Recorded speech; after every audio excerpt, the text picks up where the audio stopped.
මචන් තාම ලෑස්ති නැද්ද? හොඳටම පරක්කු ලබන් තියෙන්නේ. අනේ මචන් 100ට අසනීපයි. ගෙදර කවුරුවත් නැති හින්දා මට අද එන්න වෙන එකක් නැහැ. ඉතින් 100ට බෙහෙත් තරම් දුන්නේ නැද්ද? ගත්තා. ඒත් අඩුවක් නැහැ. අද වැඩට යන්නේ නැති එකේ ඇල්ෆා මෙඩිලැබ් එකට ගිහිල්ලා ෆුල් බොඩි චෙකප් එකක් කරන්න. තාම සැලරි වැටුන්නේ නැහනේ. අතේ ලොකු ගානකුත් නැහැ බං. පිස්සුද මචන්? ලොකු ගානක් යන්නේ නැහැ. තෝරගන්න පැකේජස් 3ක්ම තියෙනවනේ. අනික මේ දවස්වල ඒගොල්ලෝගේ ඔෆර් එකකුත් යනවා. අනේ එහෙමද? රුපියල් 5000ට තිබිච්ච රෝස පැකේජ් එක දැන් 3500යි.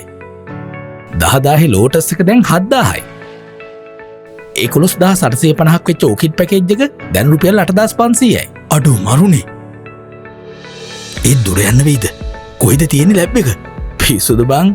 කිරිබත් ගොඩ, කොහල්විල, කැලණිය, තොරණහන්දිය, මාකොළ, කඩවත, මාවර මණ්ඩිය, හුණුපිටිය, වත්තල මේ ඕන තැනක බ්‍රාන්චස් තියෙනවා.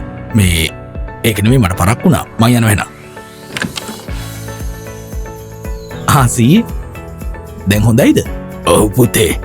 පුතා කිව්ව විදියට ඇල්ෆා මිඩ් ලැබ් එකෙන් බලාගෙන ලෙඩේට බෙහෙත් ගත්තු හින්දා මට දැන් හොඳටම හොඳයි.